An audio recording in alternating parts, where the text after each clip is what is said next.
Aloha, friends. This season of the Voyagers podcast is brought to you by our friend Jonathan Udis, realtor and real estate advisor at Maui Dream Properties. Take it from me, moving to an island can be a challenge.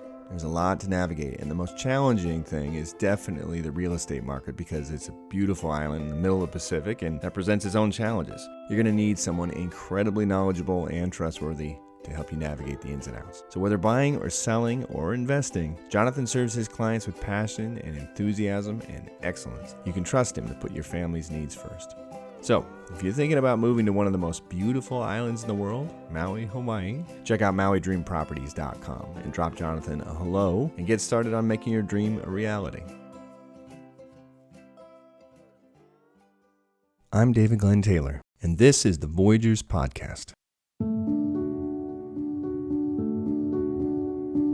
Hey friends, today's episode is special to me.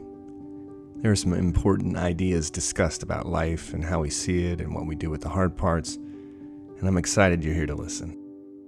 I'd like to take a second and acknowledge that everyone who is listening has been through trauma of some sort. We've all experienced wounds, both physical and mental, emotional and spiritual. Some have been small, little pinpricks along the way, like when you're a child and you fall down and scrape your knee. You cry, mom or dad comforts you, you get it out, you move on. Other accidents are more challenging. Some of them are the ultimate challenge. Our guest today is Sarah Foley, and she is in the latter category. 6 years ago, she was in an ATV accident and lost the use of her legs. She had to hear those words from her doctors. She had to wrap her head around that challenge ahead of her. She had to watch that inevitable domino effect of the people in her life and the reorientation of those relationships around a life-changing injury. I've been thinking about it all week. What would I do in her shoes? How would I have reacted? I mean, if you take a second and you think about it, what would you do? Because the subjective nature of our lived experience means that you can't truly understand the thing until the thing happens to you. This is the real power of empathy. Empathy carries with it this shining center that's made of humility. We are aware that we can't fully comprehend the other, so we seek to understand and listen to the other.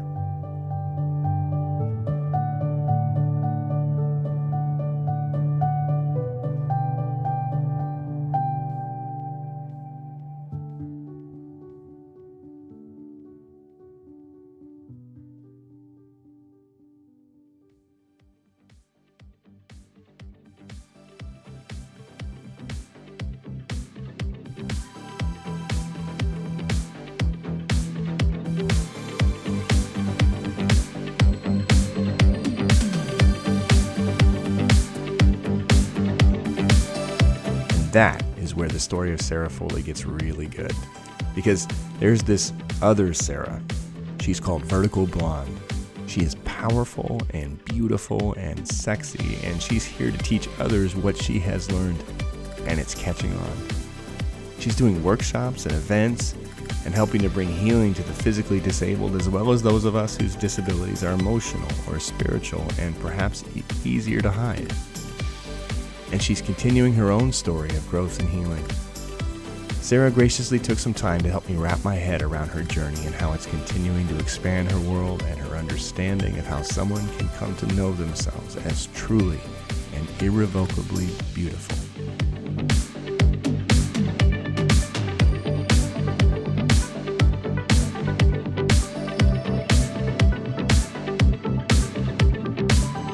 It wasn't a car accident, right? It was a four-wheeler, yeah, ATV. Right. Where did that happen? It was down in Bryan Head, Utah, so southern Utah.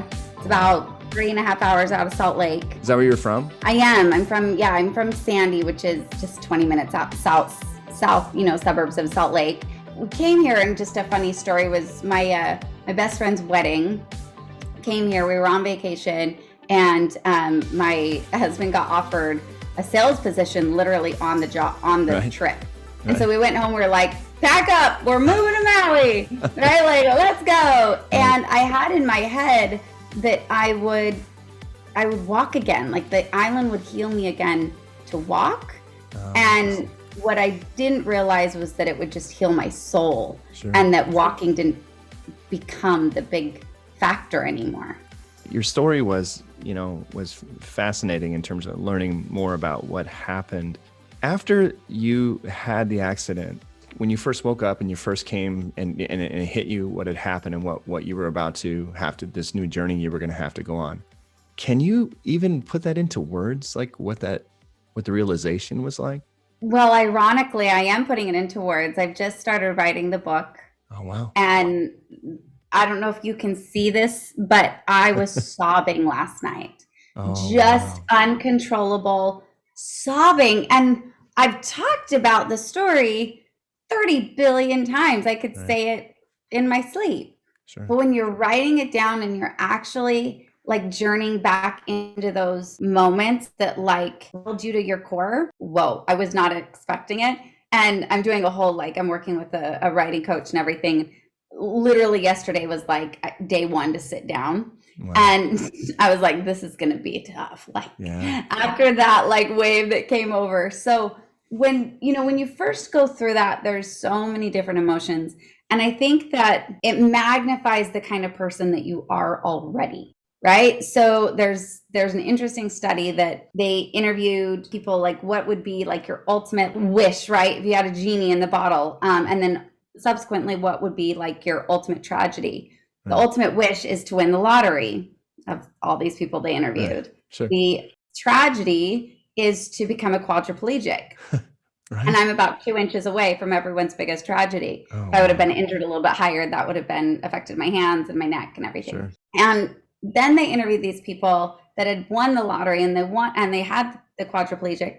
And they said, who do you think was happier years later? Was it the ones that won the lottery or the ones that got injured? And it was just that they'd been magnified the kind of people that they were before. Right. So the ones that were pissed off before the lottery, they were pissed off after. The ones that were joyful before accident, they were joyful after. So for me, I was like this epitome of ray of sunshine. Right. I am the happy-go-lucky, there's light and joy everywhere. Always the smile on the face. But behind closed doors, I was way more introspective. And I actually kind of enjoyed feeling the melancholy of life. Sure. I wrote a lot of poetry, always a journal writer, really enjoy my cries. But to the outside world, it was like nothing can break Sarah's spirit. She is the epitome of joy. So then when I got injured, it magnified the pressure. Right. And that is honestly what was the hardest, was that everyone now expected me to maintain this joyful energy and ray of sunshine, and you become everyone's inspiration sort of overnight. Wow. And inside and behind closed doors, I was still that introspective, going through the emotions. Moments were very suicidal, just very hard, yet I couldn't be that to the outside world. Mm-hmm. So for me, it was funny because that was the hardest part, was that I couldn't be honest. I couldn't be real about what I was going through, because now somehow everyone was actually looking to me for their strength. Sarah's doing really good, so obviously we're going to be okay. Right. Instead of, everyone kind of tapping into their own thing. My mother got affected and Sean got affected, my whole family, friends, everyone got so affected, and you don't understand the ripple effect that happens when tragedy strikes. Ones that you don't even know that it's affected them has. On the flip side, though, my whole life, everything had always just worked out for me, right? Life was pretty easy. When I think about it, though, I honestly just would go for what I knew I could do or attain. Sure. I stayed within my realm of reason, but then I always looked like I was really successful because I never had hardships. Sure. It never seemed to struggle. So I kind of did this, everything's going to work out, everything's going to be okay. And why would it not? I'm Sarah, everything has always been okay for me. So why wouldn't this? So right. I never crossed my mind that I wouldn't walk out of the hospital. Wow. Never crossed my mind. Wow. I was like, I'll walk. Don't they know who I am? Everything works out. I'm going to be totally fine. The day I got released was a really good day, because you just want to be done out of the hospital. Hospitals aren't the most healing places. Right. Yeah. Right. So for your soul. But then when I went home, I was, I did not expect this. Right. I did not anticipate it. So that's when the real hurt started, was that when you go home, everyone goes back to their normal lives and you're sort of left like, now what? Right. Nothing's normal. The highlight of my day was The Price is Right. That was the only thing that got me out of bed because I didn't have a TV in my room. So I had to get out of my bed into my wheelchair to go get Price is Right at 11 a.m. And that was it. It's funny when tragedy strikes. So I think that it really does magnify who you are already. Yeah. And for me, I was one that denied real feelings to the outside world. I maintained a bubble sunshine persona, and then I put that pressure on myself to maintain it and keep it up. So once I got to Maui, which was about 4 years after the injury, I dove in to start healing because I really thought the island was going to heal me and help me walk again. Right. But that cracked me open to explore all realms of healing and everything that needed to pass through and heal this fear of not looking like I've got it all together.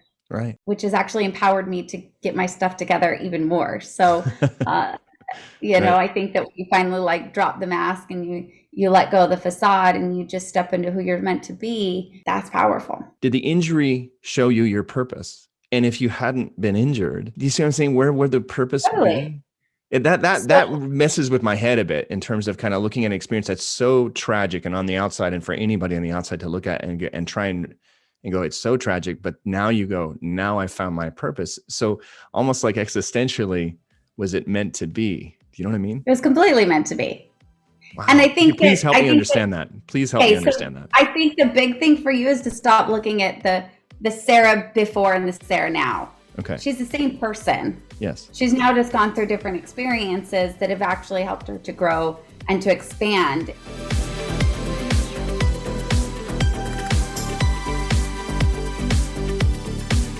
I remember having this conversation once with, she calls herself like a doctor of divinity. She's a spiritual coach. And I asked her because she was talking about cause and effect. And I said, people with disabilities, they have this struggle like, did I cause this? Like, did I make this come back to me?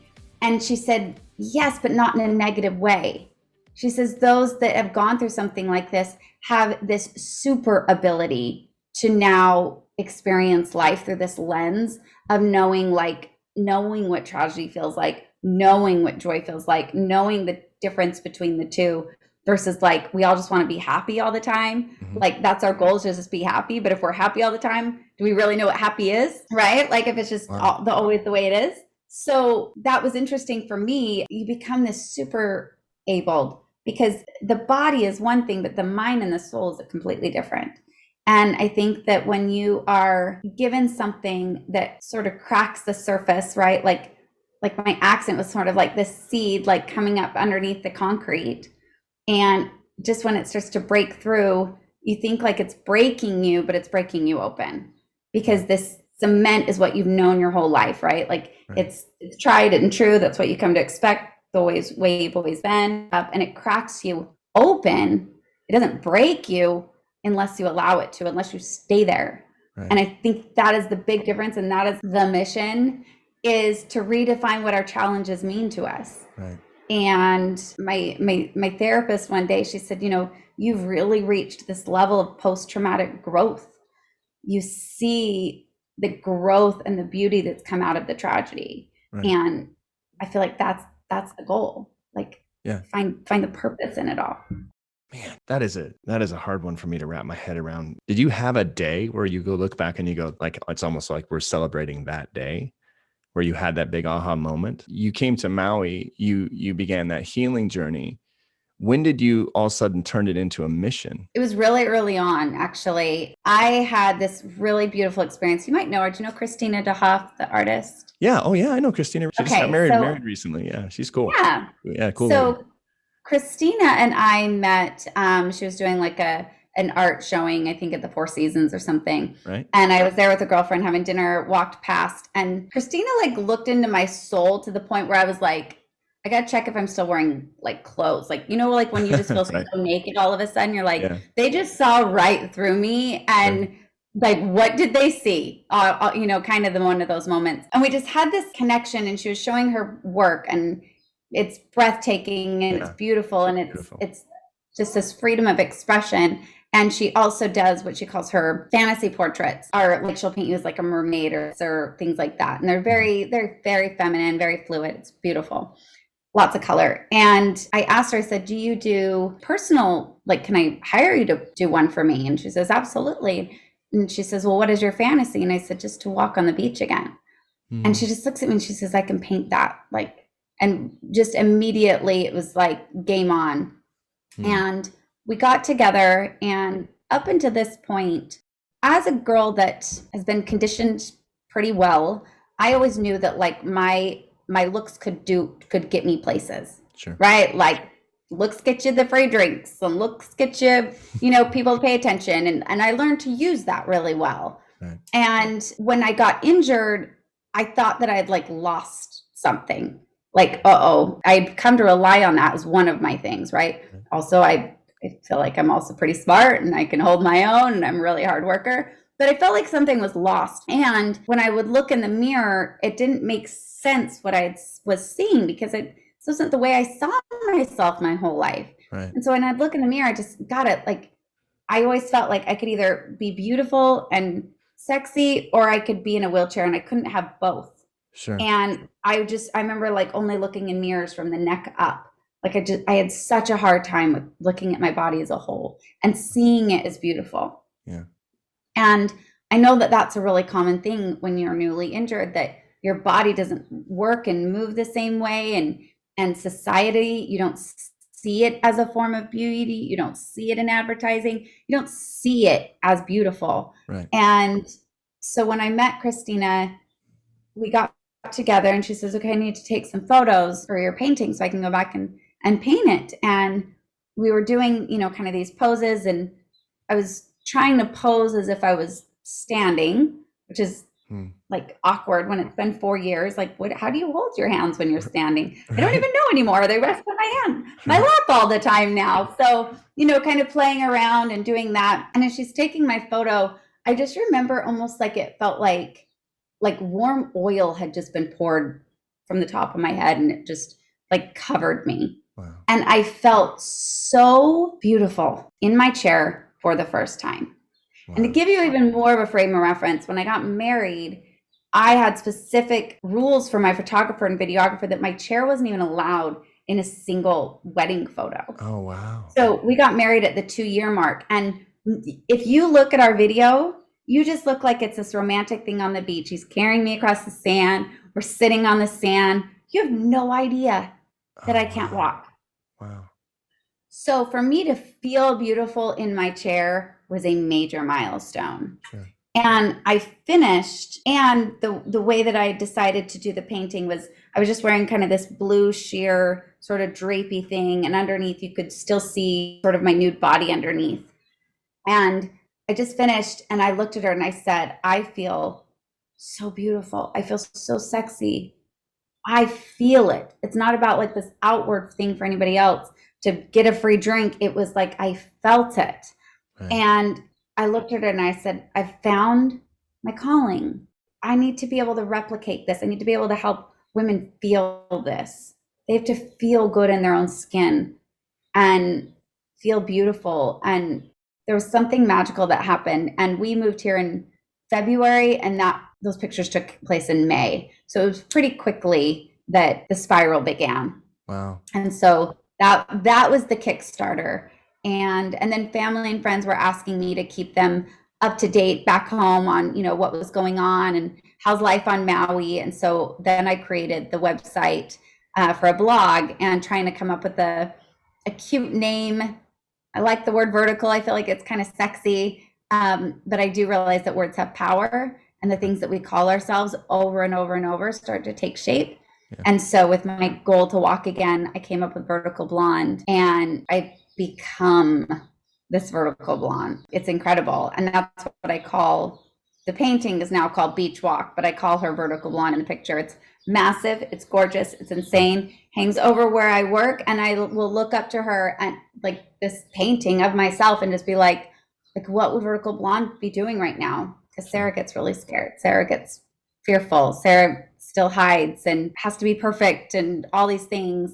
And I feel like this, I don't know, that might sound kooky to some people, but when you look in your own eyes in a painting and you see sort of this next level version of yourself where all fear's off the table and she's walking across the beach, her ultimate fantasy, something magic happens.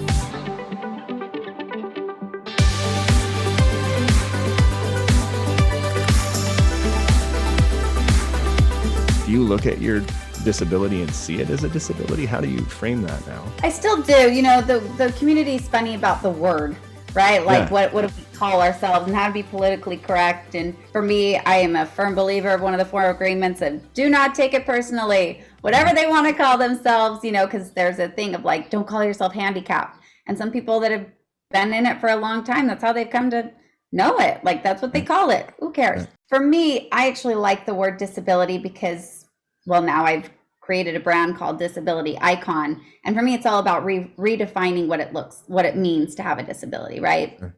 And so if you start to see yourself as like, yes, I have a physical disability, but it has, just like that woman had told me, it makes me super able in other ways. Yeah. A big one is parenting. Would not be the same mother I am without this disability. It is hands down taught me the most. Just taught him the most. I cannot wait for the woman that he marries. I'm just going to say, you're welcome.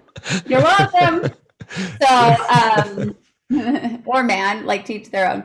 But I'm still going to tell him you're welcome because he's so aware, and no matter where we are, even if he goes without me somewhere, he's like, Mom, I found the ramp. Don't worry. You can get in, or I talked to him already. I know how to get you in. There's such an awareness with this little boy. He's fabulous. But so I think that, everything that we look at it's a blend of our own filters of our reality. Sure. Right? Like nothing, I always talk about like a cup of coffee in my cute little like party mug right here. But like, someone that drinks coffee every day, it's like a cup of life, right? There's life in that cup. Yeah. Someone that is like super healthy and health conscious, like that's a cup of death. Like they would never put that in their body. Right. And so that's like with life, right? Everything is just a matter of our perspective. It's a blend of filters through which we've been raised and been conditioned to see the world, or the deconditioning we're doing on ourselves. It's all just these blend of filters in our perception. And it's so cliche, but life really is what you make of it. Right. Hands down. And I am so much more happy, independent, strong, empowered than most people that can use all parts of their body. Yeah. Wow. Right. And I can't walk. My bowel and bladder is very differently functioning than most people. Sexual function, like everything is changed from my rib cage down. Everything's different. And yet I have a very fulfilled life. I've got a very fulfilled purpose, and I've found purpose and meaning in everything. Yeah. And it's not me versus the woman I used to be, or even the woman I'm meant to become. It's all the same woman. Right. And everything has a purpose to get me there. Wow. I think that most of us just aren't very clear on what we want. Right. Once we get clear on what we want, then we can reframe it and say, how can I use everything I've got to get me there?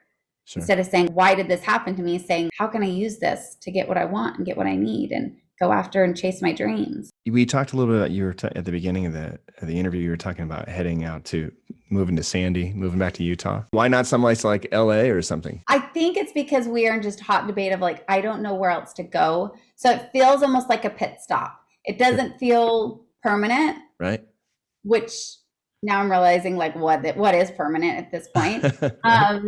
But it feels like a pit stop. And I do have a lot of great connections, great ties. There's also the University of Utah has an incredible spinal cord injury building. I mean, just what they've got going on there. And I'm anxious to get talking to the neuro doctors and stem cell. And I'm anxious to be more in the bustle of where now possibility is for walking again, which I feel like we're getting really, really close as far as what science, technology, medicine, all of that together can accomplish. I think that this cure is really under our noses. And the problem is that the disability community, spinal cord injury specifically, has been so defeated, and they are still in this kind of state of victim. as a collective, obviously everyone's different, but as a collective, it's very stuck in this victim of this happened to me. Right. And so these cures are not going to be very effective because the mind is just completely going to talk us out of it. So we got to really start to see ourselves as whole, as beautiful, as it's my legs are still part of me. I just feel them differently and how to get them reconnected. But I'm anxious to get back to the mainland for that reason. California would have been high on the list, but now with everything going on COVID and Yeah. this didn't feel very exciting right now. Right. And so it just kind of was like, I don't know where else to go right now, Sure. but I don't think that that's not forever. Sure. So. Sure. Well, I'm super excited. I'm super excited to follow your work. And is Instagram the best place to kind of find you, or where am I, if I'm telling people where to go, where are we finding you? Instagram is great, and I go by Vertical Blonde across the platforms. So verticalblonde.com, which is always really fun. And then we've got Vertical Blonde on Instagram. And then my YouTube channel is really where I'm putting some efforts right now, is to really get that going. Right. I've got a few videos on there, but I do really love being on camera. It's like my happy place, and I don't know why I'm not pouring more energy in there. Do you exclusively work with people that are dealing with spinal cord injuries, or do you work with, people like myself? No, that's what's really interesting. So I just did a course called iConfidence, and it's trusting ourselves enough. So the word confidence means to trust in. Mm-hmm. And when I asked women through, I kind of did this really big revision experience. It was really beautiful. The end of 2020, took them through this 3-week, totally free experience where we went back and revised that reality of what we felt happened in the last year, right? We turned everything into an empowering way. We healed things needed to heal. And afterwards, I asked everyone through kind of the survey, like, if you could just change one thing in your life, what would it be that would change your life? And about 85% of the women said, I would just want more confidence. Sure. I just want to trust in my own voice more. This collection of women that came was all different abilities. Some with disabilities, some without. But what I realized was that every single one of us feels disabled by something. Right. And the majority of women, the biggest disabling factionism, this feeling that if we're going to do it, we got to do it perfectly. We're not at all. Yet our perfect is 120%. It's not even like getting it at 100. Right. It's unrealistic expectations. Yeah. So we just wrapped 7 weeks, 10 women, 5 had disabilities and 5 did not. And they all felt disabled by something. And we all worked together in the same way to tackle whatever that factor was for us. Wow. Everybody just wants to feel seen, right? Like they just want to feel seen. And I'll never forget it. Actually, Jonathan came and he filmed my retreat that I did a couple of years ago. Yeah. And he got the joy to do these interviews with each woman afterwards without me around, of just their experience. And he comes to me afterwards. He says, what was crazy? He says, they all said in their own way, but they all said the same thing, that they just want to be seen for the woman they are and not the chair they're in. Like, I'm a person. Yeah. I'm not a person in a disability. I'm a person. Right. And I loved that. That has stuck with me so much.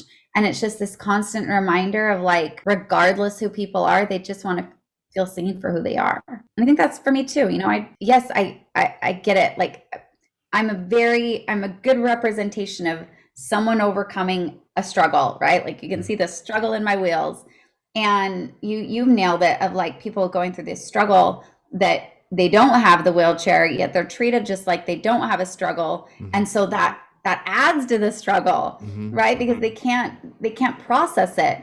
And that was what came really interesting out of that iConfidence course, was everyone had their own struggles, man. And some of the ones with disabilities had nothing to do with the fact they're not walking. It's the wretched relationship with their mother. It's the criticism within their family. It's the feeling like a burden so they can't have a voice. We all feel disabled by something, and that's not in the way of our dreams. It's just step number 1. Yeah.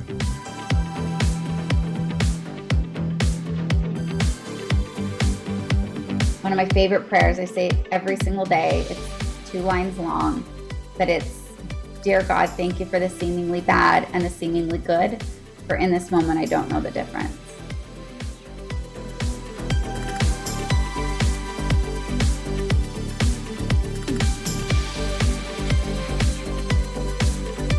Voyagers podcast is produced by Sugar Sled Productions in Kula on the island of Maui. It's hosted by me, David Glenn Taylor.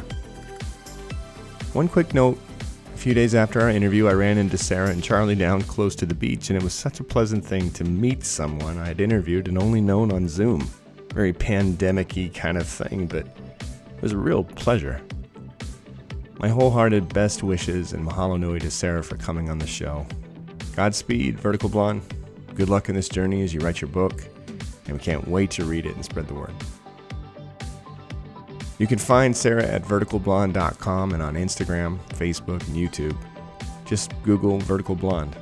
It's awesome.